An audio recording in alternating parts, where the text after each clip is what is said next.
I think the way that I would want to enter this conversation is to raise the question of origins, the ultimate grounds, and I think this certainly addresses and includes address to issues like the Big Bang or the processes of nature or natural evolution. But there's also the question of how nature made room for a organism that could be aware of itself. The question of the origin of self-reflexive consciousness is as interesting or even more interesting than the origin of all the stuff. And it may well be that we're also asking the question about what is the nature of language? How did language emerge? How is language somehow distinct from the sign systems of the rest of the natural world? Is there a self-reflexivity that's encumbered in and through language? And how did that start? What's the origin of that? I mean, I think that's what people are really trying to get at when they're asking questions about religion. They're asking questions about ultimate purpose and ultimate meaning, and I think they're suffering from a yearning for answers to those questions, not simply because we're part of the Big Bang. It isn't just the issue of why is there something rather than nothing. It's why is part of the something self-aware? Why is that which is finite somehow aware of itself? It seems like a cruel paradox or a hoax. And so, I mean, I think, why would you have such mysterious worm food? I mean, if people are nothing more than, events eventually to die, as everything else is just sort of fodder, then why would you have some of that nature be self-aware?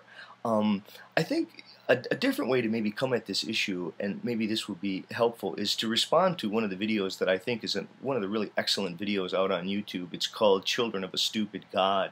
There's a Brit there who's ranting, I think, in ways that I really appreciate. I found it to be very insightful, especially the way that he's cutting against dogma. And I think the question that people should ask themselves, or that I would like to ask this man, is he a religious man? Would you call him a religious man? I think that it is. I think he is. I'm sorry. I think his video is about religiosity. It's about recovering religiosity and salvaging it from contemporary dogma. And about 5 minutes into his video, he asks, what are we afraid of? Well, I think the truth is that Christianity in some way is part of a fear of death, and there's a sort of like a cult that is formed around death fear. If you want to ask the question of why did Jesus introduce the notion of eternal damnation, what was that impact? Kenneth Burke addresses this in very interesting ways, where he suggests that it's in Roman times, basically, that the notion of the afterlife and eternal damnation was starting to take hold because slaves who were adopting Stoicism at the time were increasingly developing a suicide as a practice. And so in order to curtail the practices of suicide among the Roman slaves, a notion that you would have to serve the rest of all eternal life in damnation and as a slave in the afterlife would be part of the way that they were trying to coerce people. Now, here I think again we're getting at this very interesting issue of awareness of death and self-awareness. I'm not sure the extent to which other creatures in the world are aware of their own finitude. Now, they may be. I don't know. I'm not sure if they do. Humans, though, it seems as if we live in a world of meaning rather than the stuff. And I think that that world of meaning is partly a world of meaning because we're aware of our own death. That is, finitude, awareness of finitude, is part of the meaning structure, and it's part of what we take by language. Language has a built-in syntax of futuralness that includes awareness of death as part of its very structure. Now, I began with this question of origins and of origin of self-consciousness, not simply the origin of the cosmos through the Big Bang. And I do that because I again want to talk about that wonderful video, The Children of a Stupid God. This is probably the most interesting part of that video that I found, was his suggestion that he was embarrassed by the state of affairs, by this fossilized dogma that had become a way of life for an entire planet in different places. But I think it's interesting that he suggests that he wants to apologize to the universe. That, to me, is the interesting question. Do we feel an obligation to apologize to the universe? Now, To whom do we apologize? Now, it sounds like an oddly non-atheistic position. The notion that we would be embarrassed, well, embarrassed, to whom do we feel embarrassed? I mean, in what context? To whom would we give an apology? I think that sort of framework of needing something, a context of relation that allows us to address those ultimate questions is part of what we mean by religion.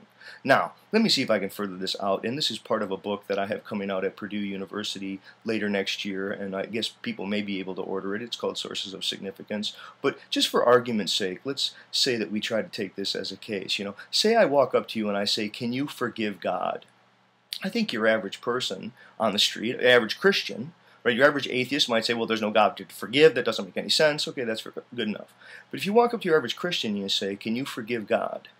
I think what you'd find is many of them would say, "What? Forgive God? You don't forgive God. God's all good, all loving, all knowing. If anything, God forgives you." Well, I think, I didn't ask to be born. This world has so much injustice, suffering, loss, hardship, and much of it isn't even socio-politically brought on by other people. There's just natural hardships and suffering within the world. And again, I didn't ask to be born. And so it seems like I do want to say, can you forgive God? And not like there's a being, no guy, no figure in the sky. That's all ridiculous. But I do think there is a problem of self-relation.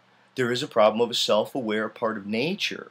I don't think that it's me here struggling with the problem of religiosity. I think nature is somehow struggling with the meaning of its own self-awareness. We happen to be the site where this is manifesting itself. If you're maybe push the envelope even further. Imagine it's Easter Day, and it's Easter Sunday, and Jesus, in fact, has risen from the dead. And here he is, he's up, he's walking around, and Jesus comes up to you, and he puts his hand on your shoulder, and he says, "Hey, good word, have you heard? I've risen from the dead. But I have also some important news to share. My Father could only bring back from the dead virgin births, and so there won't be any afterlife for anyone else. But he wants to know, can you forgive him? He could give you this life, the mystery. There won't be any afterlife. There won't be any judgment. But can you forgive the mystery for having allowed this to be?" I think some people, it's as if they're holding themselves hostage. They don't know how to accept the gift character of life because they don't know how to accept the fact of death. I think many people are really caught in a fear of death, and that's what their religiosity is. And so what they do is they propose by some sort of dogma that you don't die, and then from there, socio-political terror happens in all kinds of ways.